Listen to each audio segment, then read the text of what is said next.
¿Quieres incorporarte a la comunidad de Sierra de Historias? Pulsa el botón Unirme, apóyanos con tu contribución y conviértete en miembro de nuestro canal.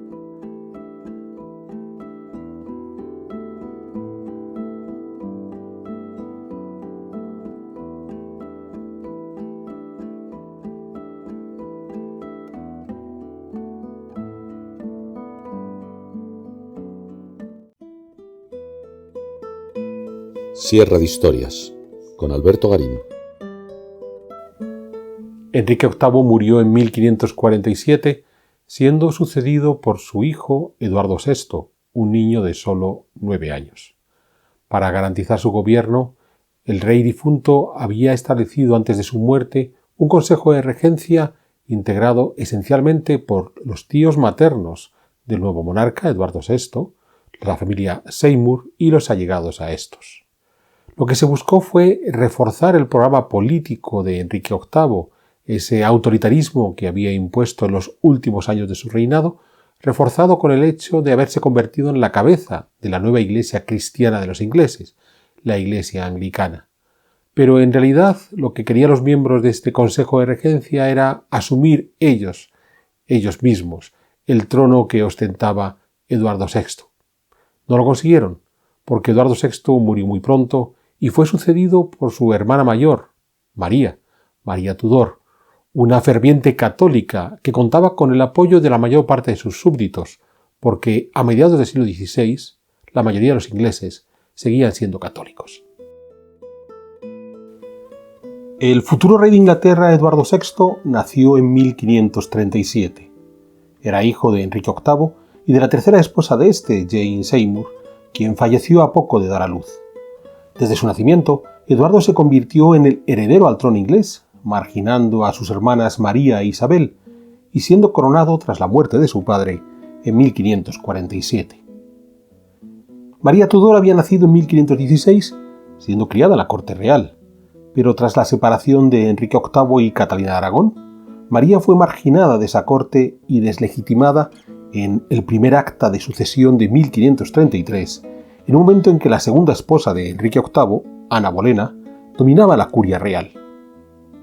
Pero Ana Bolena, que había dado a luz a Isabel en 1533, cayó en desgracia en 1536, siendo decapitada. Su hija Isabel fue entonces deslegitimada por la segunda acta de sucesión de ese año de 1536. Fue entonces cuando Enrique VIII se casó por tercera vez con Jane Seymour y nació Eduardo VI. Sin embargo, en 1544 Enrique VIII ratificó la tercera acta de sucesión, mediante la cual Eduardo VI quedó consolidado como el legítimo sucesor, pero en caso de fallecer sin hijos, sus sucesoras serían primero su hermana mayor, María Tudor, la hija de Catalina de Aragón, y después Isabel, la hija de Ana Bolena. Cuando Enrique VIII murió en 1547, Eduardo solo tenía 9 años, una salud frágil y un carácter débil. Consciente de ello, Enrique VIII había establecido, antes de fallecer, un consejo real que salvaguardase los derechos de sus hijos. Este consejo quedó bajo el dominio de los Seymour, los hermanos de la fallecida reina Jane Seymour y, por tanto, tíos maternos de Eduardo VI. De partida, el miembro más destacado del consejo fue Edward Seymour, nombrado Lord Protector del Reino en nombre de su sobrino, además de recibir el ducado de Somerset, lo que le convirtió en el hombre más poderoso de Inglaterra. Pero Edward tenía un hermano más pequeño, Thomas, hombre aún más ambicioso, quien a los 3 meses de fallecer Enrique VIII logró casarse con su viuda y sexta esposa, Catherine Parr, una de las mujeres más ricas de Inglaterra, gracias a su antigua condición de reina, y que hizo que la vida de su nuevo marido, Thomas, mejorara notablemente. Catherine Parr, además, estaba a cargo de su hijastra Isabel, la hija de Ana Bolena, una adolescente de 14 años con quien Thomas Seymour estableció una cercana y afectuosa relación que muchos en la corte llegaron a considerar escandalosa. De partida, Catherine no vio inconveniente en las muestras de cariño que profesaba su marido Thomas por la futura Isabel I. Pero cuando Catherine Parr quedó embarazada, decidió que su hijastra se trasladara con la familia de Sir Anthony Denay, hombre de confianza del fallecido Enrique VIII, además de un radical anglicano. En septiembre de 1548, Catherine Parr dio a luz a su única hija, Mary. Catherine murió pocos días después del parto. El bebé solo la sobreviviría 2 años. Viudo, Thomas Seymour decidió recuperar su relación con Isabel, posiblemente buscando casarse con ella y poder así convertirse en el futuro rey. Pero la princesa Isabel, que había sentido verdadero afecto por Thomas, parece que decidió rechazarlo. Thomas entonces decidió reforzar su posición malquistando al joven rey Eduardo VI, sobre el que tenía un gran ascendiente, contra su hermano Edward, el Lord Protector. No lo logró y pasó entonces a organizar una conspiración contra el Consejo Real, que también fracasó. Thomas fue encerrado en la Torre de Londres, juzgado, condenado a muerte y ejecutado en marzo de 1549. La caída de Thomas Seymour pudo arrastrar a la propia princesa Isabel, quien durante meses fue interrogada tratando de descubrir hasta qué punto había formado parte de la conspiración de su enamorado. Aunque solo contaba con 15 años, Isabel supo defenderse y salvar su posición, un ejercicio de supervivencia que habría de marcar el resto de su vida.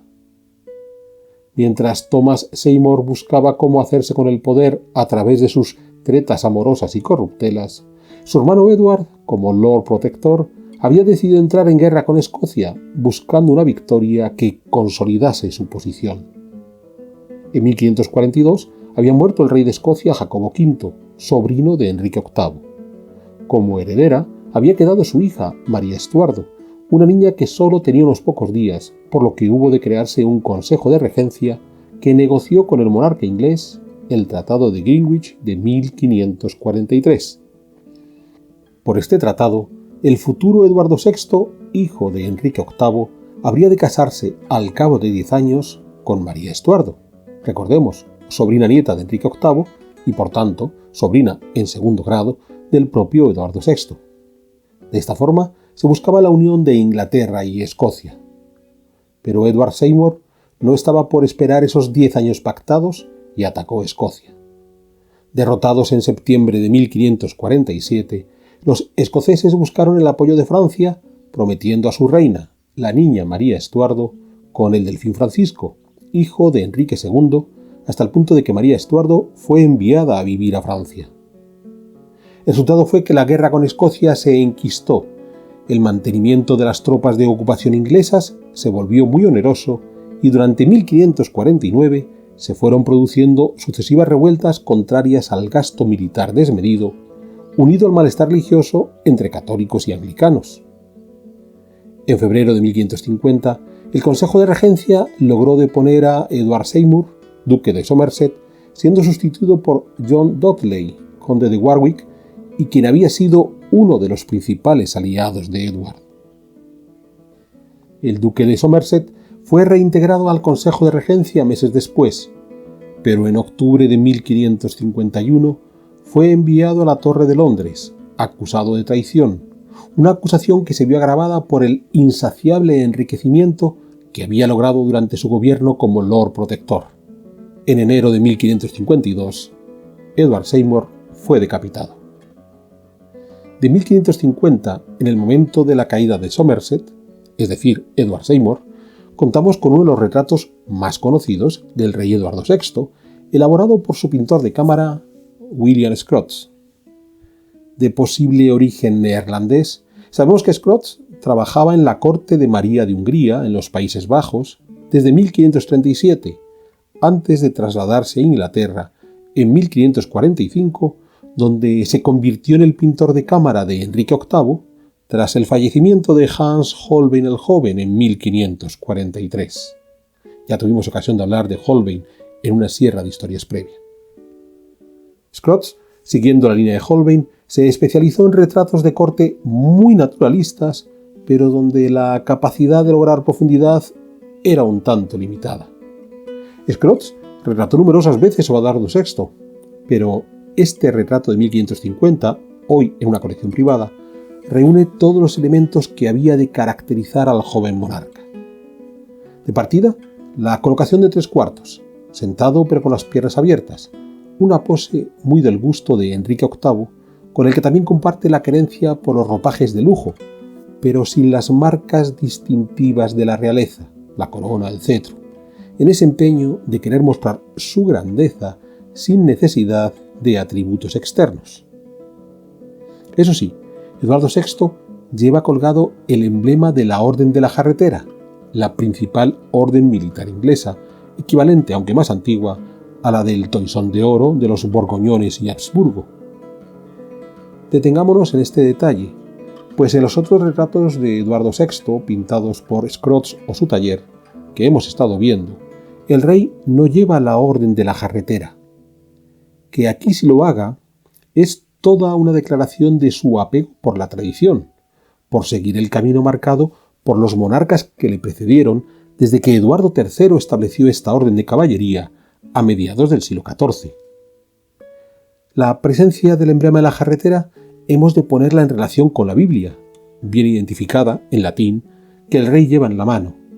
Si la jarretera es la tradición, la Biblia, obviamente una Biblia anglicana, encarnaba la nueva legitimidad establecida por su padre, Enrique VIII, desde el momento que éste rompió con la Iglesia católica y se convirtió en la cabeza de su propia rama del cristianismo.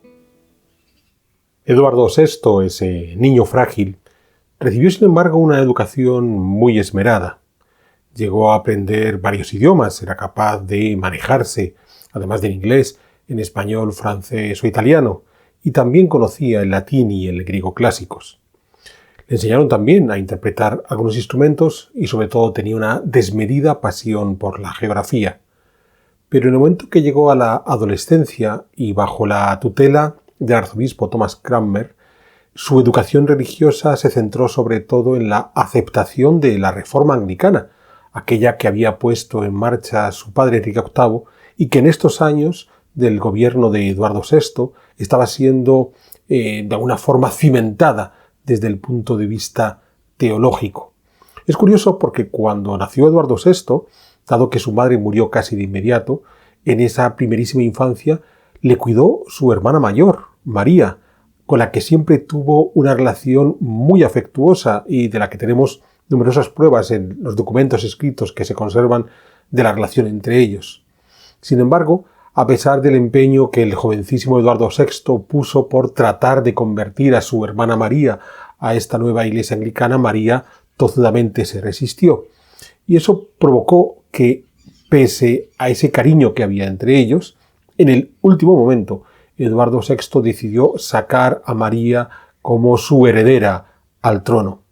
No ha de sorprendernos ese empecinamiento que Eduardo VI tuvo por defender la nueva iglesia anglicana, porque había dos razones de peso.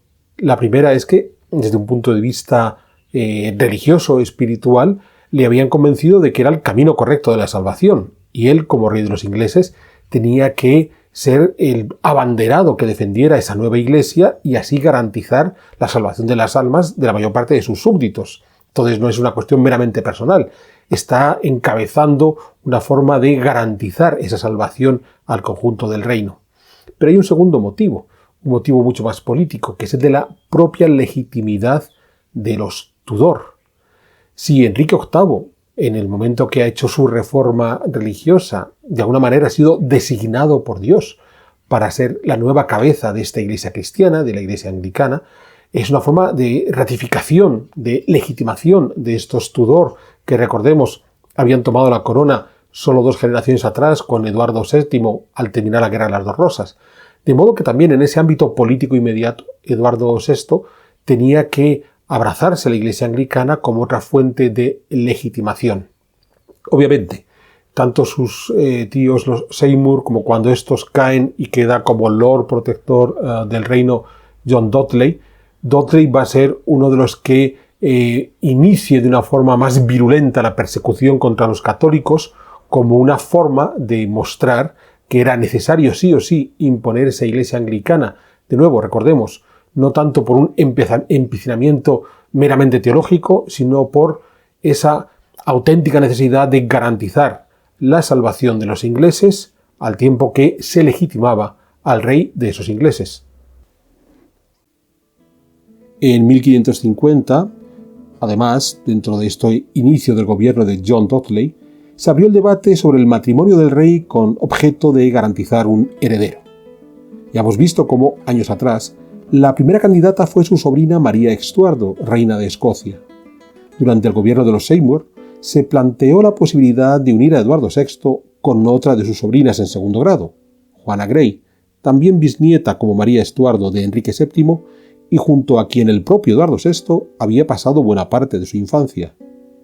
Pero Dudley consideró que era necesario poner fin a la costosa guerra contra Escocia y Francia, algo que logró en 1550, incluyendo entre los tratados de paz el futuro matrimonio de Eduardo VI con Isabel, una de las hijas de Enrique II de Francia, que por aquel entonces Isabel solo tenía 5 años.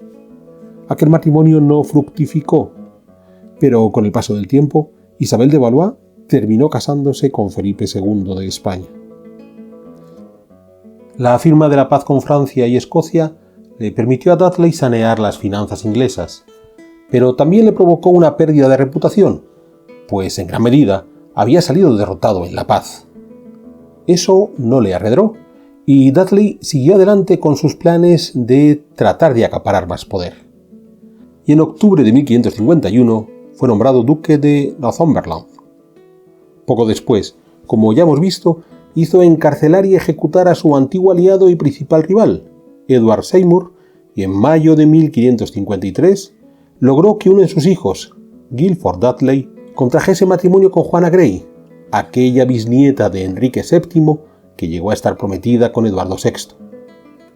Es más, estando ya el rey Eduardo muy enfermo, Dudley logró que rehiciera su testamento, dejando Eduardo VI fuera de la sucesión a sus hermanas María e Isabel, por tanto, en contra de lo que había dispuesto Enrique VIII, y nombrando como su heredera a Juana Grey, con lo que Dudley mantendría los resortes del poder a través de su nuera. Recordemos que Enrique VII había tenido 3 hijos: Margarita Tudor, nacida en 1489, y que se había casado con el rey de Escocia, Jacobo IV.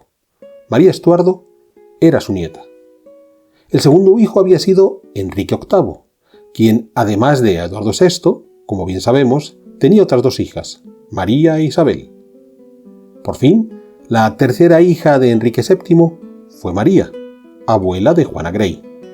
De ahí que ante la inminente muerte de Eduardo VI, la corona había de recaer sobre una mujer, o una de sus 2 hermanas, María o Isabel, o una de sus 2 sobrinas en segundo grado, María Estuardo o Juana Grey. Tal como acabamos de señalar, John Dudley maniobró para que la elegida fuera Juana Grey. Eduardo VI murió el 6 de julio de 1553. Su hermana María, considerándose la legítima heredera, había abandonado Londres para evitar caer en manos de Dudley y se había refugiado en el Anglia Oriental, donde logró reunir un ejército de partidarios. Mientras tanto, Dudley logró que el Consejo Real aceptase a su nuera, Juana Grey, como la nueva reina el 10 de julio de 1553. Después, Dudley organizó su propio ejército y partió a enfrentarse al de María, pero la princesa fue logrando cada vez más apoyos, incluyendo el de los numerosos católicos, aún mayoritarios en Inglaterra, que querían acabar con las persecuciones iniciadas por Dudley. El propio Consejo Real cambió de bando el 19 de julio, y Dudley y los suyos fueron arrestados y enviados a la Torre de Londres. María entró victoriosa en la capital, donde nombró como canciller al obispo católico Stephen Gardiner, quien había pasado los últimos años en prisión. Dudley fue juzgado y condenado a muerte. Antes de su ejecución pidió confesión y la comunión católica con Gardiner. Los historiadores aún debaten si Dudley hizo este movimiento por verdadero arrepentimiento de su fe anglicana, volviendo al catolicismo, o si buscaba con esta acción alcanzar el perdón de la reina María. De nada le sirvió. Dudley fue ejecutado el 22 de agosto de 1553, avisando al público presente, en sus últimas palabras, contra la nueva doctrina que pretende predicar la palabra de Dios a través de sus propias fantasías. Juana Grey fue juzgada y condenada a muerte en noviembre de 1553. Todo apuntaba a que Juana iba a ser perdonada por la reina María, pero en enero de 1554, estalló la rebelión de Wyatt en contra del matrimonio de María I con su sobrino Felipe II de España, algo que ya vimos en una sierra de historias previa. En la rebelión también participó el padre de Juana, Henry Grey. Cuando la revuelta fue sofocada, la suerte de Juana quedó echada. Ella y su marido, recordemos el hijo de John Dudley, fueron decapitados el 12 de febrero de 1554. La ejecución había sido demorada tratando de que Juana se reintegrase a la Iglesia Católica, algo a lo que ésta se negó. Comenzó así la persecución a los anglicanos auspiciada por la Reina María, en gran medida como respuesta a la persecución contra los católicos iniciada años antes, pero también buscando a la reina acabar con sus principales enemigos, la mayor parte en ese bando anglicano. Recordemos que la hermana de María, la futura Isabel I, fue investigada sobre su posible participación en la rebelión de Wyatt, por lo que estuvo encarcelada en la Torre de Londres hasta que fue liberada y enviada a Hatfield House, un palacete de recreo situado al norte de la capital, que Enrique VIII había expropiado dentro de los bienes tomados de la Iglesia Católica. En Hatfield House ya había pasado buena parte de su infancia y adolescencia Isabel. Incluso fue allí donde pudo haberse prometido con Thomas Seymour una vez que éste había enviudado de Catherine Parr. De modo que la reina María dejó que Isabel regresase a un lugar querido por la princesa, pero con el compromiso por parte de ésta de reintegrarse a la Iglesia Católica. No fue el caso, y cuando María murió en 1558, le sucedería Isabel, quien volvió a reimplantar la Iglesia anglicana, retomando la persecución contra los católicos, ahora en represalia por las persecuciones previas de su hermana María. Es cierto que aún quedaba otra candidata al trono de Inglaterra, de nuevo católica, María Estuardo, reina de Escocia y sobrina en segundo grado de Isabel I. Pero eso ya es tema para otra sierra de historias.